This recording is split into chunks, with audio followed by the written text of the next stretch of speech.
സ്റ്റഡിക്കുള്ള സ്ട്രാറ്റജീസും കാര്യങ്ങളൊക്കെ പറഞ്ഞു. ജെയ്ക്ക് പഠിക്കുമ്പോൾ വെറുതെ സർഫസ് ലെവലിൽ 2-3 ഫോർമുലാസ് പഠിച്ചു വെച്ചിട്ടോ ഒന്നും കാര്യമില്ല.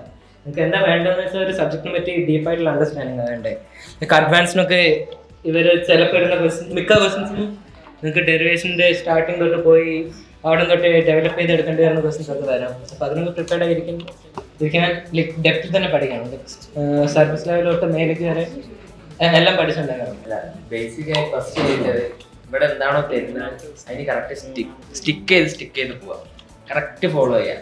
ഞാൻ പറഞ്ഞു നേരത്തെ പറയും ഇന്നത്തേക്കുള്ള ഒരു സാധനം നാളത്തേക്ക് വെക്കരുത്. ഈ വീക്കിൽ എന്താണോ ചെയ്തത് അല്ലെങ്കിൽ ഈ ഇന്നത്തെ ദിവസം ഫസ്റ്റ് ഇന്നത്തെ ദിവസം വെക്കാം. ഇന്നത്തെ ദിവസം എനിക്ക് എന്താ ചെയ്ത് വെക്കാനുള്ളത് ഇപ്പോൾ അത് ചെയ്ത് വെക്കാം. ഇനിയിപ്പോൾ അത് പറ്റിയില്ല, എല്ലാ ദിവസവും പറ്റുന്നത് സുഖമില്ല, അങ്ങനെ എന്തെങ്കിലും കാരണം കൊണ്ട് പറ്റിയില്ല വിചാരിക്കാം. അപ്പോൾ ഒരു വീക്ക് വെക്കാം. ഈ വീക്കിൽ ഇനി എന്താണോ ചെയ്ത് വെക്കാനുള്ളത് അത് ചെയ്ത് വെക്കാം. എപ്പോഴും മനസ്സിൽ അല്ലെങ്കിൽ ബുക്കിൽ ടൈം ടേബിൾ കാണും, ഇത് ഞാൻ ഫോളോ ചെയ്യുന്നുള്ള അതിൽ ഉറച്ചു നിൽക്കുക.